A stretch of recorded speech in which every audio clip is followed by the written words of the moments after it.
Okay, All you're right, good recording. morning. Welcome to the maiden podcast of Elevating with Mike and Marcia. I'm one of your hosts, Marcia Hawkins. I'm here with Mike Athos, and today is our maiden podcast of Elevating with Mike and Marcia. So, first off, welcome aboard, Mike. Good to see you. Hey, great to see you. Happy New Year, Marcia. Excited Happy about this New venture we're Year. working on here. Yeah, we have quite a history. I don't know how long I've known you, but we always manage to connect on a pretty regular basis. We've done a couple podcasts together on SiriusXM on Elevating with Marcia, and we thought, why not join our forces and our knowledge, our experiences, our spirit of being an entrepreneur, and everything that encompasses that. We thought we would bundle this all in as a way of really, I think the cornerstone of what we're trying to accomplish here is really being able to help other entrepreneurs, business owners. Let's face it, post COVID, pre COVID, it's been a much different environment out there for business owners. And I feel a strong calling to that in being able to, I love helping people. I love helping business people. And I think that's kind of the genesis of why we decided to start this podcast. Yeah, Marcia, I look at this as there's a lot of things that we've learned over the years, and you and I have been friends for a long time. But I think there's a lot of things that we've learned in business over the years that we have some experiences that we can share. And I'm a big believer that knowledge is power, and so the more we can get information out there, and here's some of our experiences. This is what we found, and also at the same time, I'd love to talk about some current events with you and get your opinions on what does this look like and how is this going to shape the business world. I mean, right now Do you we're really looking want my down. opinions? I do, yeah. I think I think that they're valuable. I mean, people need to know that there are people out there that have success in business and they know how to navigate the ups and the downs, and that's a big thing right now. I mean, right now the economy's down, it's going up. How does that look for this business or that business or whatever? And I know that you have a lot of valuable insight on it, and it's time to get that out there and share our experiences with the world. So. Yeah, and in talking, on other podcasts that I've done, I think it always comes back to the same thing. I do have a strong yearning. I think you do as well. Being able to help people. I've done, several different lines of business, and I've done, pretty well with everything. Currently, I'm a general, not a general, but I'm a multi-line insurance agent. I own an insurance company in Williamstown, Massachusetts. I work all over the country, primarily property and casualty within Massachusetts, New York, Connecticut, New Hampshire, and Vermont, but I do annuities, I do life insurance, disability. I have we both, I know you do life insurance as well, and health insurance. I also do health insurance. I'm licensed in over 30 states.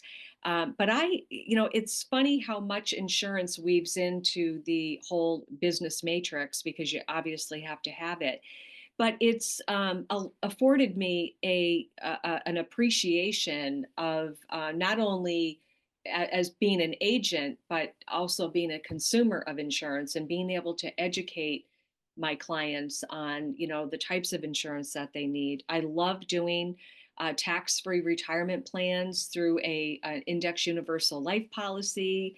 I love doing health insurance. I have a signature product that I use through United Healthcare that is excellent for people who are in between, traditional health insurance and Medicare. I do a lot, pretty popular, believe it or not, in the villages in Florida for some of my signature United Healthcare plans. But yeah, it's, in that I've run a contracting business with my husband, a retail store, a salon. I've had, still have quite a few irons in the fire with that.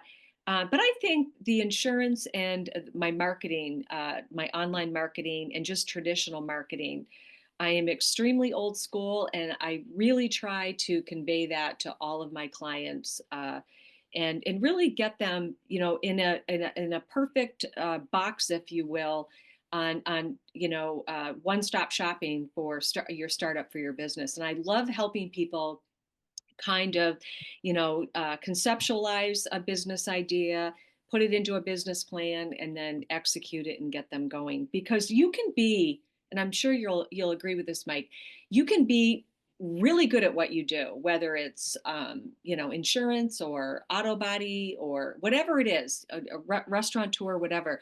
You can be a really good chef, but that doesn't necessarily translate into being a really good business owner. And I think some people Right. think because they make great bagels that they would be able to open up a bagel shop, or if they really were very good at making cakes in their kitchen, they would be a great bakery owner.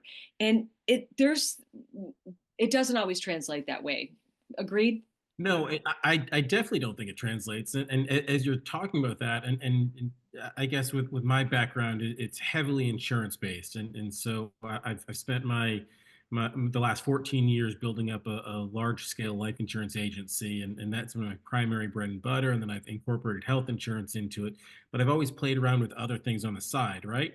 And so one of those things that I played around with on the side was my Aunt JoJo spice crab spice seafood seasoning, and I It's think that amazing. I was yeah, I love it. It's a fantastic product, a great cause. I mean, it's designed to kind of share a family recipe and give back to charities, but at the same time, how do you get that out to the public? So speaking to your point, it's like a great product, but how do you mass distribute that? And what are some obstacles that I've been through that to overcome that? And just because you create a great product doesn't mean that all of a sudden it's gonna get out there and into a lot of people's hands. And so when you're that chef and you make great pastries, fantastic. But how do you get that product in people's hands, and how do you get that following? And I think that's something that your expertise, Marcia, in particular, from the marketing side of things, is really uh, it's been helpful for me over the years, and I'm looking forward to sharing a lot of that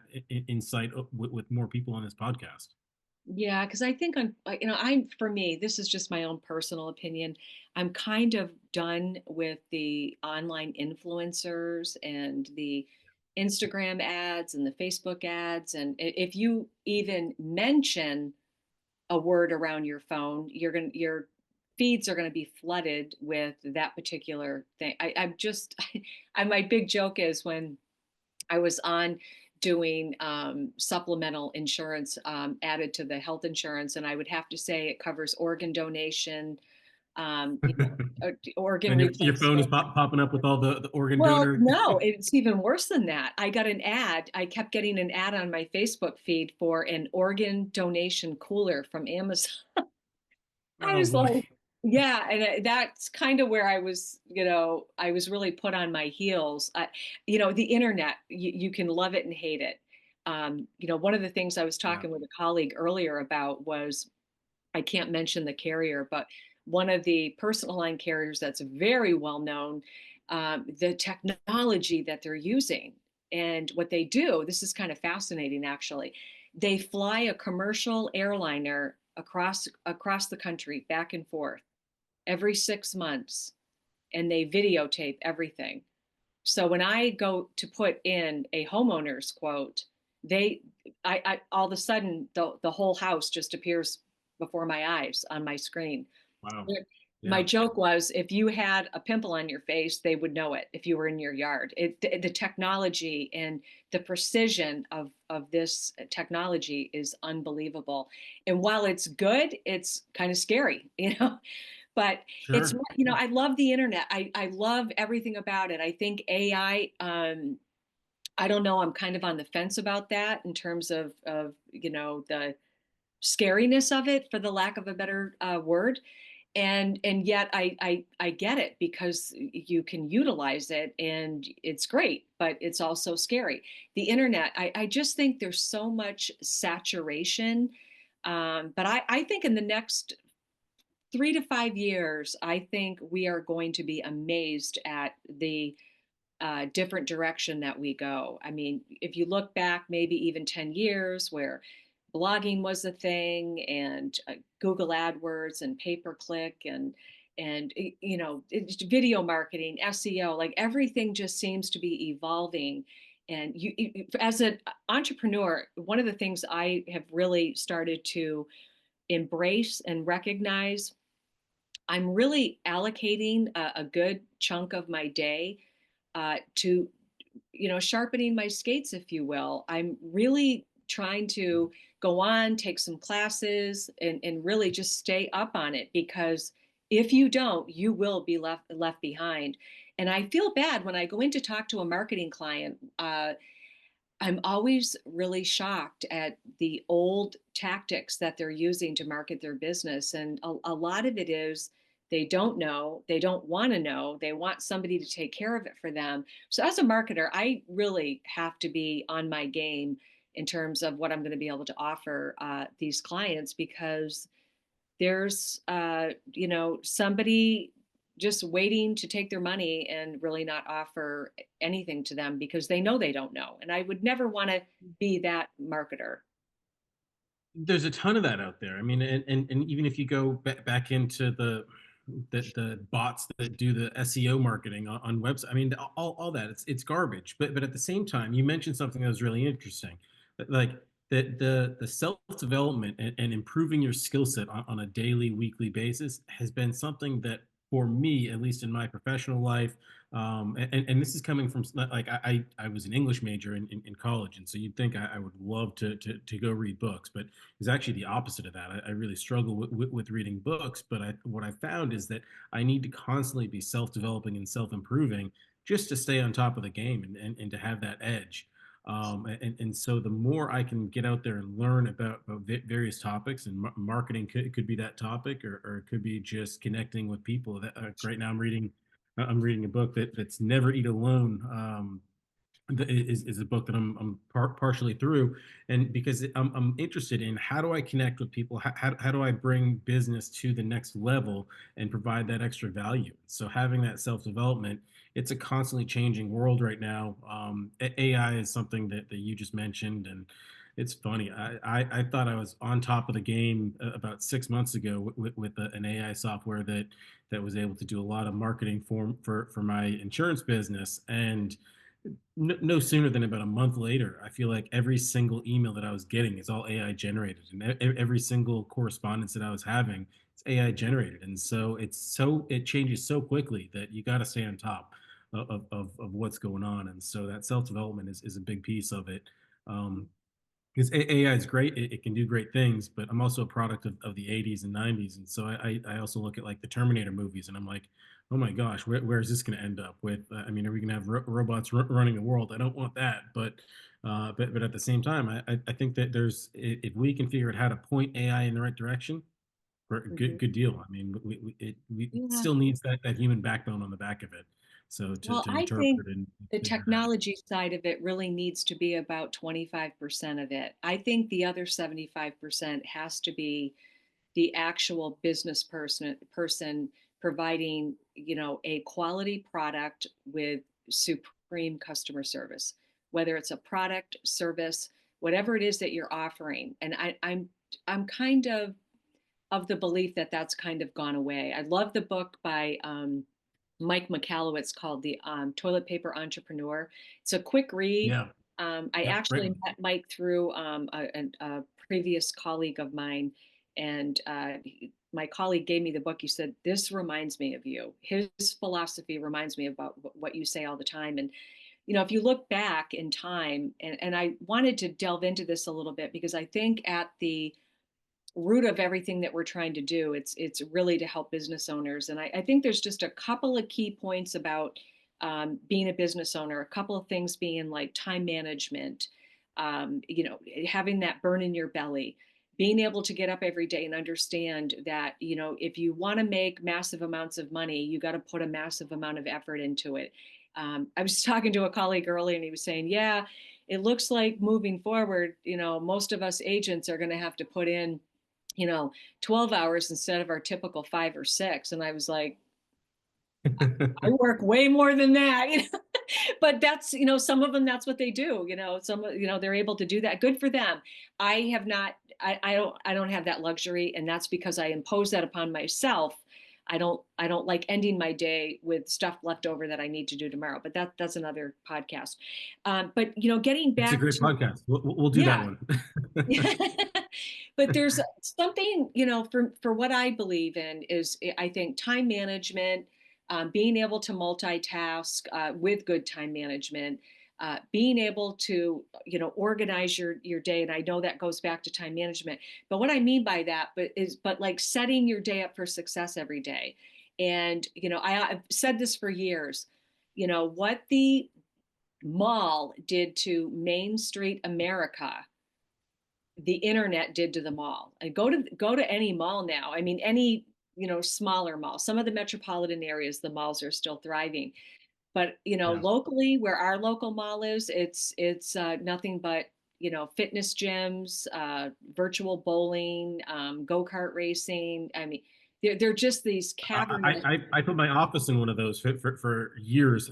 Pre-COVID, I realized that they had space available, and they rather get no money or some money. And so I was able to Yeah, negotiate out a great lease on an yeah, office space absolutely. inside a mall. Absolutely. But But even with there was no all of one in that that, mall.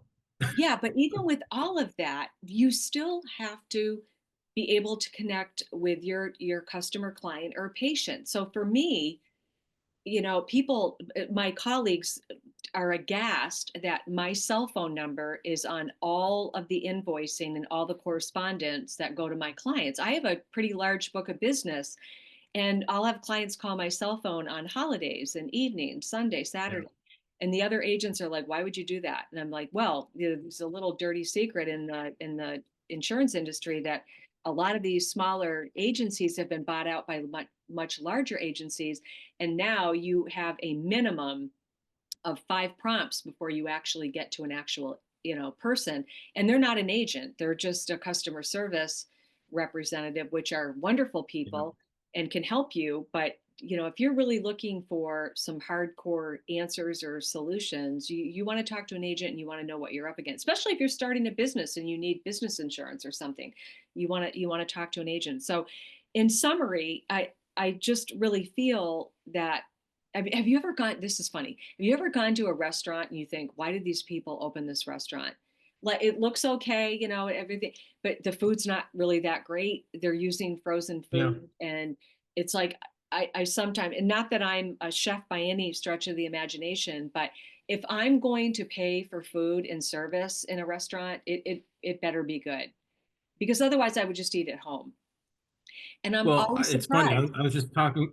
I was talking about that with a buddy of mine, and we were like, I'd love to go to eat like we used to be able to go to eat when the quality of food was good, when the service was good, and it made sense. Now we go out to eat, and like so it's me, my wife, and my daughter. My daughter's 9. If I go out to eat, it's easily $200 at a restaurant compared to like I can cook at home. I can cook it. Last night, for example, I made ribeyes and filet like an awesome meal, set salad and onions and rice and all that. I was probably into it for about $50 in comparison to about $200, Probably had leftovers. and leftovers exactly. But I don't know. I mean, there's got to be a value there.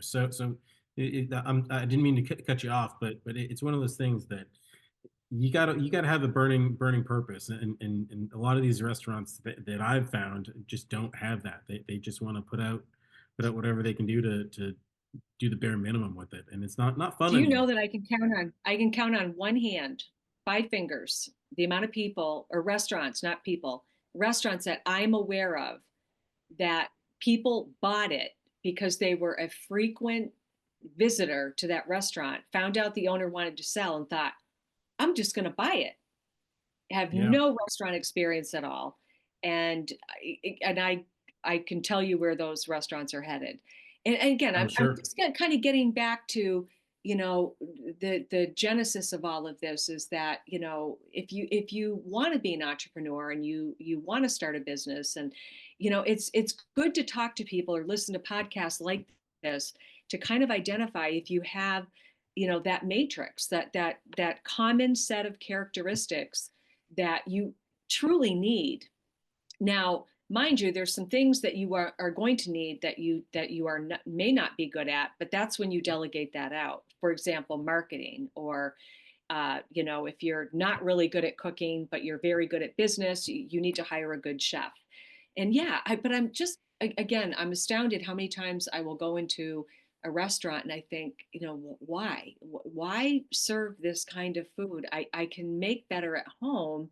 And again, I think it goes back to, maybe at one point they did have that burn in the belly for it, and maybe they don't now. And now it's just really just, going through the motions. And um, that's not a business in growth. That's a business in decline, and eventually it will come back and bite you. And I love to go over that when It, I'm doing a marketing eval, and really talking to someone and saying, what are your challenges?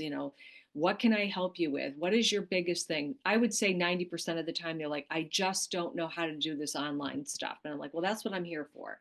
And they'll yeah. complain about the cost of insurance. Well, I can help you with that too. And so it just kind of all incorporates. And I know we've got a great new product, and we're going to be doing a couple of podcasts about it, many podcasts about it, which I'm very excited about. But just a new service that you can add to business owners that, have employees, and some of the multi layers of benefits for that we offer. And we're going to do a couple podcasts about that. And I'm very, very excited about the direction we're going with that as well.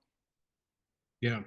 No, there's some new products that have come into our agency that just they blow me away with what they can do for that business owner. But again, it goes back to, does that business owner have that passion? Are they looking to keep that business alive and get every edge possible to be able to expand their business and to grow their business? And that's what we're here for. We're here to provide value to help business owners move their businesses forward and in a positive direction. I think that so many people have had a tough run of it over the last several years, and they're looking for some hope and some light at the end of the tunnel. And I'm hoping that we can provide some of that, because the world is a very bright place. You just got to surround yourself with those people that are sharing that light. Yeah, totally agree with that. So we're also going to, we're going to talk about insurance. We're going to talk about that new product coming out. We're going to be talking about marketing. We're going to talk about what this podcast and SiriusXM can offer, a potential client for us in terms of what and how they could actually market their business through the power of podcasting. We're going to be talking about that.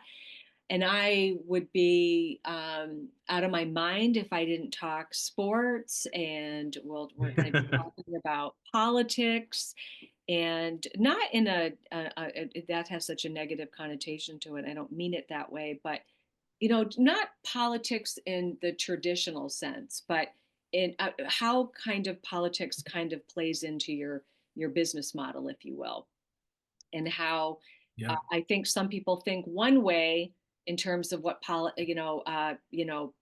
policies can do for them, and I kind of want to give a new perspective on that. In my experience with being an entrepreneur, and how different policies affect have affected my business, and what it means to my business when there's an administration change. And again, I'm going to talk about my experiences, not so much about my opinion, which I think is key. Very, very much so. Yeah, I think if we can talk about, this is the reality of what it is compared to, this is how I feel. So I'm big Mhm. on that. Yeah, and the other topic I love delving into, I'm looking at, I'm big on lists. I'm looking at my list of some stuff I have to pick up at Whole Foods later. And I want to talk a lot about one facet of being an entrepreneur that's never discussed. And that's really about how you tend to yourself. I mean, no one ever talks about that. And I like to talk about that. If I get into a meeting with a potential marketing, or mostly marketing, but I will say the same with insurance. If I'm doing an intake form with a potential BOP, which is called a business owner policy, and I see a very bleary-eyed, hungover person who's shaking, and their desk is a mess, and they're disorganized, and didn't remember they had an appointment with me, I take notice. I do. I'm not quite sure they might be a good risk for insurance for me. So I believe, for the lack of a better word, self-care and how people treat themselves. Getting back to my list, I have to pick up beets and apples and oranges and turmeric and ginger because I'm big into juicing, and I'm making liver shots, and I'm just really into all of that, and really taking really good care of myself. And I'm the first to admit I fall off the wagon, and I don't mean by drinking. I mean by just not time. I might miss a few days where I don't get to work out, or I'm on the road and I don't eat as well as I want to do. That's what I mean by that. But I feel when you take, ultimate care of yourself, it's going to affect your business. And likewise, if you don't take care of yourself, it is going to affect your business. So I think that's an important component for any business owner. And I kind of like to, look at that and offer suggestions. Not that I'm in there to be a personal trainer or a nutritionist or a marriage counselor or any of that, but I do think it's important. I think that you don't set a client up for success if kind of the elephant in the room is, well, I can do all this for you, but if this is going on, I may not be able to help you. If you if it so in full disclosure, that's just kind of how I run my business. Yeah. So we'll Well, be I talking a lot think about that. energy is a big thing, and I understand exactly what you're talking about there. So having the ability to have the energy that's required just to get the job done is Mhm, important. And so mhm, if you're helping out a business and you don't see it mhm. there's no way it's going to work out. So I have a funny story about that. So yeah. I was talking to one of my auto dealers that I did marketing for about 8 years, and when I was talking to him, he said, "Oh gosh, I just stood up quick and I was feeling a little dizzy, and I was talking to him, and I said, "Oh, and he told me a couple of other things that were going on. I said, "Have you had your vitamin D levels checked?" And he's like, "No." So he did. And he goes, "I was severely deficient in vitamin D." He goes, "I feel fantastic." So that's what I mean by that.